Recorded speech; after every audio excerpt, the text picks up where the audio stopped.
The most terrifying guests aren't the ones who check in late at night. They are the ones who were never officially there to begin with. I used to manage the overnight schedule at a modest boutique hotel. And the events of this specific shift roughly 12 months ago still haunt me. To this day, I cannot fathom what that stranger's ultimate goal was. Or the harm he intended to inflict. It makes me physically ill when I recall exactly how long he remained inside the building. And that I was completely oblivious to his unauthorized presence. The property was compact, spanning just 3 stories with approximately 40 suites in total. It was rarely chaotic. Typically, we only saw about 10 to 15 occupancies on weeknights. My shift ran from 10 in the evening until 6 in the morning. The work was usually monotonous and silent, which suited me perfectly. I would spend my time seated behind the counter, organizing files, occasionally monitoring the security feeds, or watching videos on my phone if the lobby was truly dead. The reception area wasn't expansive. It consisted of the main desk, a seating area to the side featuring a television and some sofas, and vending machines tucked into the corner. Directly behind the counter was a small administrative room where I had a workstation and a glass partition allowing me to view the entrance while seated. During the night, the main sliding doors secured automatically, requiring visitors to buzz for entry, at which point I would release the lock. Generally, silence reigned after midnight, save for the rare traveler arriving late. However, one evening, a man approached the entrance around 11 o'clock, and the memory of it still causes my stomach to plummet. He rang the buzzer, and I granted him access. He appeared to be in his mid-40s, tall, with a build that was slender but athletic, dressed in denim and a cap, hauling a rucksack. He approached the register and inquired about vacancy for the night. I confirmed we had space, quoted the rate, and he agreed. Producing a payment card. I processed the transaction, heard the approval beep, and handed him the plastic key for room 214 on the second level. I recall that his gaze lingered on me a moment too long before he departed. He wore a vacant, emotionless expression. His eyes locked on mine for several uncomfortable seconds after taking the key. Eventually, he turned and headed toward the elevator bank. Nothing about him immediately signaled danger, yet he was distinct enough to register in my memory. Following that interaction, I retreated to my chair and scrolled through my phone for a bit. Around midnight, I glanced up to find him back in the lobby area. He didn't approach my station. Instead, he walked past me and settled into the lounge section with the sofas. The television was powered off, yet he positioned himself directly in front of it. I assumed he was battling insomnia. Guests often lingered in the common areas, so I didn't overanalyze it. However, after 30 minutes passed, I realized he was literally just sitting there, motionless. He wasn't checking a device or reading. He wasn't napping. He was simply staring forward at the black screen. At one point, I stood up to purchase water from the corner machine. As I traversed the lobby, I sensed him rotate his head to track my movement. I avoided direct eye contact, but I could feel his gaze burning into me until I was safely back behind the counter. A profound sense of unease settled in my gut. Near 1 in the morning, I began reviewing the reservation database on my computer to pass the time. That was when I spotted a discrepancy. I opened the current occupancy log and noticed that room 214 was listed as vacant. I whispered a curse word, confused, and double-checked the data because I had definitely checked that man in just an hour prior. I assumed I had made a clerical error. I examined the check-in history, but there was zero record of him. No name, no payment, nothing. I accessed the transaction terminal to verify his card payment, but it displayed no recent activity. I remember feeling utterly baffled because I vividly recalled swiping his card and hearing the confirmation sound, yet the system held no trace of it. That is when I lifted the receiver and dialed room 214. It rang 10 times without an answer. Next, I checked the electronic lock log, which records every time a door is opened. It showed nothing. Nobody had entered that room. That was the moment I realized he never went upstairs after taking the key. I glanced toward the lounge, and he was still there, staring at the dormant television. A terrible heaviness formed in my chest. I sat there debating my next move. Part of me reasoned the software might have glitched. But the absence of door activity and payment records made it obvious he wasn't a legitimate guest. I waited another 15 minutes, just observing him. Around 1:30, I approached him and asked if everything was all right. He rotated his head, looked at me with that same blank expression, and stated he couldn't sleep. Then he turned back to the dark screen. I nodded and retreated to my desk, my hands trembling. Around 2 o'clock, I noticed the lounge was empty. My stomach dropped instantly because he wasn't visible anywhere in the lobby. I scanned the room and finally spotted him standing at the far end of the corridor near the restrooms, partially obscured by shadows. He remained there for a while before slowly walking back to resume his seat in the lounge as if nothing had occurred. I dialed my manager's home number and detailed the situation. She sounded exhausted and advised me to monitor him and contact authorities if he did anything aggressive. I remember terminating the call thinking his behavior already felt aggressive, but I felt helpless. I reviewed the surveillance feeds next. I spotted him on the ground floor hallway camera. He had walked the entire length of the corridor, paused at the end for several minutes, then returned. Later, he entered the stairwell and remained inside for 10 minutes. I have no clue what he was doing in there. Every time I looked up, he had relocated us standing near the vending machines or by the elevators. Once, he was just standing in a dimly lit corner of the lobby, always staring. By 3:30, my nerves were frayed, so I called the non-emergency police dispatch and reported a man in the hotel who I suspected wasn't a guest. They promised to send a patrol. While waiting, I noticed he had moved again, now much closer to the desk. He was standing perhaps 15 feet away, simply watching me. He rarely blinked and remained silent. He stared as if he had a pathological need to observe. I pretended to type, but fear made breathing difficult. Around 10 minutes to 4, the door buzzer sounded. I hoped it was the police, but it was another guest returning late. I admitted him quickly, and the strange man turned his head, tracking the guest across the lobby. That terrified me further. It felt like he was studying human behavior. Minutes later, the man vanished again. I checked the monitors and saw him standing outside a guest room door on the first level. He was literally just standing there, facing the wood. That was when I dialed 911. I explained he was lurking outside occupied rooms and his intentions were unclear. They assured me officers were en route. I kept my eyes glued on the screen. He stood at that door for 3 minutes before slowly returning to the lobby. When he reappeared, he walked directly to the counter and leaned over it. He looked at me and asked if we had food. His voice was so quiet it was unsettling. I pointed him toward the vending machines. He offered a slight, chilling smile, then walked away. I sat staring at the clock, silently begging for the police. Finally, around 4:10, 2 officers arrived. I buzzed them in and pointed at him. He was back in the lounge. They demanded identification and asked questions I couldn't overhear. Then they escorted him out. One officer returned to explain the reality. The man wasn't a guest.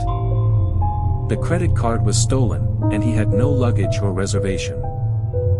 He had mimicked the check-in process solely to gain building access. They arrested him for trespassing and fraud. After they departed, I sat shivering until my shift ended. Every time I glanced at the monitors, I expected his face to reappear. The detail that messed me up the most was realizing he had been inside for hours, wandering the halls and standing outside doors, watching me from various angles. He was never supposed to be there. I have no idea what his ultimate plan was, but I know it was malicious. That was undoubtedly the most horrific night of my life. I am 24 and manage the night shift at a compact fuel station off a rural county road. It is the type of location most drivers ignore unless they are running on fumes or completely disoriented. I accepted the position because it was silent and predictable. I appreciated that solitude, or at least I used to. The nightmare began on a Thursday near 1 in the morning. I was preparing to heat a cinnamon pastry I didn't actually crave when the entrance chime sounded. A man entered mid-40s, perhaps older. He wore a green jacket, unkempt hair, and possessed dry lips that looked like they hadn't formed a smile in decades. He didn't gravitate toward the coffee or snacks like typical customers. He simply stood near the register, staring at me with a bizarre sense of familiarity. "Hi," I said, forcing a professional grin. The man replied, "You always work this late?" I blinked, startled. Yeah, mostly." He smiled. I figured. "I've passed through a few times. Noticed it's always you." That unsettled me more than I revealed. "Oh, yeah. Small town," I deflected. He didn't leave. "Meredith, right?" I froze. I wasn't wearing a name tag. Before I could question how he knew my name, he followed up by complimenting my handwriting, gesturing to the whiteboard where I had announced the return of cinnamon coffee. "Most people dot their I's with circles. You use little slashes. It's very specific, thoughtful." I remained silent. He didn't purchase anything. He just stood there for another minute, observing me as if analyzing my reactions. Finally, he nodded. "I'm Paul," he stated. "Just curious, that's all." Then he walked out into the mist. Following that encounter, he appeared randomly. Not every night. Not frequently enough to scream stalker immediately, but often enough that I stopped believing in coincidence. Sometimes he came inside. Other times, he would sit in his vehicle at the lot's perimeter with his headlights extinguished. One night, I attempted to ignore him. He entered, bought water, and lingered. "You're quieter tonight," he observed. "Long shift," I mumbled. He slowly scanned the store, taking inventory. "It must get lonely. Just you out here in the dark, nobody else for miles," he said. "I'm fine," I retorted. He leaned onto the counter. "You ever get scared being a woman alone at night?" His tone wasn't aggressive. That made it worse. It was curious, neutral, as if asking about the weather. I stepped back. "Do you need anything else?" He tilted his head. "You always keep the back room door locked." "Smart. I noticed you check it around 2 a.m. almost every night." My stomach churned. I didn't answer. "I'll let you get back to it," he said with a soft, apologetic smile. "Didn't mean to make you uncomfortable." He exited. After that, I began walking to my car with keys laced between my fingers. I kept a tire iron near the register. I changed my apartment curtains. And showered with the bathroom door locked. There were nights he didn't show. Sometimes a week would pass, but that didn't help. It made the anxiety worse because I never knew when he would resurface. Like the time I returned from a break to find a Polaroid photo on the counter. It showed me refilling the windshield fluid washer behind the station. It was taken that same night, from close range. Way too close. There was no note, but the slash mark over the letter I in the word windshield on the bin's label had been circled in red ink. The next time he entered, I ordered him to leave. I threatened to call the police. Paul just nodded. I've been too forward. You've been following me, I said, hating how my voice cracked. I just think you're the kind of person who is used to being misunderstood. I thought you'd appreciate someone who pays attention, he said. That's not paying attention. That's obsession, I replied. He didn't flinch. Would it be easier if I wore a fake smile and bought a soda every night? Would I be more normal if I talked about sports and pretended I didn't notice your shoes are always a half size too big or how your left eyelid twitches when you're tired? By this point, I was dialing 911. The police arrived quickly, and he offered no resistance. He simply stood there, arms at his sides, waiting. They searched his vehicle and discovered a notepad filled with dates and times. It contained my schedule, notes about my gait, my clothing, my grocery habits. One page featured my name written repeatedly in tightening loops until it became a scribbled mess. He kept telling the officers the same thing, I just notice things. I'm just a curious guy. The restraining order was granted that week. I no longer work nights. I moved to a town 2 hours away. But even now, when I see headlights trailing me for too long, I feel my neck tingle. And sometimes I still think about the way he said my name like he already knew how it would taste, like he had been practicing it. Writing this feels surreal because the events only unfolded yesterday evening. I work the graveyard shift at a 24-hour gas station. I am a 22-year-old female, and I've been there just under 2 months. I cover the weekend rotation of Thursday through Saturday while my coworker, Max, handles Sunday through Wednesday. Max and his friend, Ben, stopped by the station around 2:30 in the morning to grab coffee and chat. They had consumed magic mushrooms a few hours prior, so when I saw them, they were giggly and energized. Honestly, it was entertainment for me. As we discussed random topics, Ben commented on a car parked in the lot with its lights off but engine running. He mentioned it had been there before they even pulled in. He said when he approached the vehicle, the driver claimed he was waiting for a food delivery order. Normally, delivery drivers waiting in their cars isn't unusual. However, I hadn't received an order in nearly 2 hours. I had spent most of the night cleaning the back room, away from the windows, so I hadn't seen the lot. We dismissed it, and the guys went outside to smoke and play with Max's dog. At first, I didn't think much of it, but once I was alone, it felt strange considering I didn't know how long that car had been waiting before my friends arrived. Fast forward an hour, and they returned for more coffee. Max told me the car had been parked in a blind spot I couldn't see from the register. He said during the entire hour they were outside, the man in the car switched between watching them and texting. When Ben noticed this, in his altered state, he walked over and asked, "What's up? Why are you staring at us?" The man tried to pretend he didn't speak English. When that failed, he switched to English, claimed he had the wrong address, and sped out of the lot. He seemed panicked. But what made it truly creepy was Max's observation. The car looked brand new and lacked license plates. He also saw a pile of blankets in the back seat, large enough to conceal a person. Crucially, when the man was confronted, another car had just pulled into the lot with its lights off, also a new vehicle with no plates. As soon as the first car fled, the second car immediately followed it out. Max stayed another 15 minutes before leaving, warning me to stay alert. Around 6 in the morning, he returned, sober now, to discuss it further.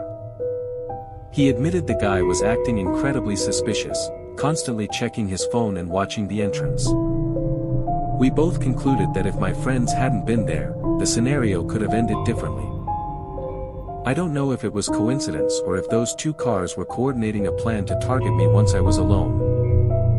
I carry a knife for protection, but my gut tells me that against multiple coordinated attackers, it might not have mattered. If my friends hadn't been playing in the parking lot, something terrible might have happened. I worked again tonight and promised to update if anything occurred. I wish I didn't have an update, but I do. The car returned. It was 3 in the morning, and I was mopping when 4 men entered for snacks. While I rang them up, one asked if I knew anything about the car idling at the far end of the dark lot. I felt my heart sink. He described a brand new Subaru with no plates, containing 2 men arguing in the front seat. I told the group a similar car had been there the previous night. The apparent leader of the group told me that while they were pumping gas, they noticed the car idling. As they walked toward the store, they passed the vehicle and heard a man talking loudly and pointing toward the store entrance. When the men in the car finally noticed the group approaching, they threw the vehicle into reverse and drove away. I told them I believed it was the same vehicle from the night before. The group seemed alarmed and offered to stay with me to ensure the car didn't return. They hung around for 20 minutes until we decided the coast was clear. I thanked them and gave them free coffee before they left me alone. Nothing else happened, but I kept a sharp eye out while changing the trash. What terrifies me is that I never saw the car myself. Multiple people had to warn me about it. To have the same vehicle return 2 nights in a row and park in a blind spot makes me wonder if my paranoia is actually survival instinct. I'm just thankful another group showed up so I wasn't alone if those men had decided to come in. Thankfully, I am off for a few days. I can only hope the car doesn't show up when I return. Call me Daniel. I am 29 and I work the graveyard shift at a remote roadside motel. I work from 10 to 6. The motel sees very little traffic at night. Perhaps a few check-ins after midnight, but mostly it is dead quiet. That is why I took the job. I am not a social person, so sitting in an empty building suits me. Behind the desk is a corridor leading to a back office, which serves as a lounge. It has a desk, sofa, fridge, and a wall-mounted TV. There is a speaker back there that chimes whenever someone rings the service bell at the front desk. Normally, I sit in the back, watch movies, or nap, and walk out when I hear the ding. I worked there long enough to know the Buldinga-S rhythm. The structure creaks, the heater clicks, and the front door buzzes when guests use key cards. Those are normal sounds. But on the night shift, even normal sounds can get under your skin if you dwell on them. And sometimes, things that seem normal turn out to be malicious. This happened on a Tuesday in autumn. It was chilly, and the lot was empty except for a few guest cars. It was 2 in the morning when I first heard the bell. I stood up from the couch and went to the main office. Nobody was there. The lobby was vacant. I looked through the glass doors, but the road was dark. No cars, no headlights. I thought I imagined it, but the bell is loud, so I knew I hadn't. I waited a minute, but nobody entered. I returned to the lounge, and scrolled on my phone. Not even 10 minutes later, the bell rang again. I jumped up and rushed to the office, but once again, it was empty. The hair on my neck stood up. I went to the doors and stepped outside. The parking lot was static. Cars were dark, no movement. The road was desolate. I checked both directions and not a single sign of life. I went back inside and decided to sit behind the front desk instead of the back room. I figured it was a prankster or a guest's child messing with me. But after 15 minutes of silence, I began to relax. Then the bell rang again. I snapped my head up instantly. The lobby was still empty. My skin crawled. I stood up, walked around the desk to ensure nobody was crouching, but there was no one. I checked the restrooms. I stepped outside again. Nothing. I walked the lot with my flashlight, it was dead quiet. I went back inside and decided to change tactics. Instead of returning to the lounge, I sat in the chair directly behind the front desk. If someone was sneaking in to ring the bell, I wanted to catch them. I dimmed the lights and sat listening. It was so quiet that every sound made me twitch. The clock ticking seemed amplified. The fridge hummed. The building settled. I sat with arms crossed, staring at the silver bell on the counter. 15 minutes passed, then 20. My eyes grew heavy. I thought the person had given up. I started believing I had hallucinated the whole thing. Just as I let myself drift off, it happened. The bell rang. Only this time, I saw what caused it. A pale hand rose from underneath the front desk, reached up over the counter lip, and pressed the bell right in front of my face. I jumped up so fast I nearly tipped the chair, and I bolted down the hall into the back office. I slammed and locked the door, standing in the dark, heart pounding. My mind raced, trying to understand how someone could be under there. The desk has very little clearance, but enough for a person to crouch if they squeezed. That meant he had been hiding inches from my legs, waiting. I forced myself to look at the security monitors. On the lobby feed, I saw my overturned chair. Then, in the bottom corner, movement. A head poked out from beneath the desk. I couldn't see features, just a silhouette and the glint of eyes staring directly into the lens. I backed away. I grabbed my phone and dialed 911, whispering that an intruder was hiding in the lobby. While on the phone, I watched the screen. The person crawled out on hands and knees. He stood UPA tall, wearing a hoodie pulled tight, posture hunched. He began pacing the lobby as if searching for something. Then he walked out of frame toward the hallway leading to my office. I pressed my back against the locked door. A moment later, the knob rattled. Just onsia a slow, deliberate twister, then nothing. The dispatcher asked if I was safe, but my throat had seized up. After an eternity, I heard footsteps receding. I rushed back to the monitor. The man was pacing the lobby again. At one point, he stood before the glass doors, staring outside as if waiting. Then he walked to the brochure rack and flipped through papers, sarcastically killing time. Minutes dragged. Finally, flashing lights illuminated the lot. The man saw them and bolted out of frame. When officers cleared the building, they found a large rock propping the front door open, but the man was gone. He had slipped out the moment they arrived. I keep replaying it in my hiata, the way that hand casually reached up from under the desk to press the bell. Calm as anything. Now, every time I hear that sound, I relive that terror. I don't think I'll ever look at that desk the same way again. If you've ever worked a night shift and felt like you were being watched, do me a favor and hit the like button. And let me know in the comments what is the one sound at your job that would terrify you if you heard it when you were alone. For more stories that question reality, make sure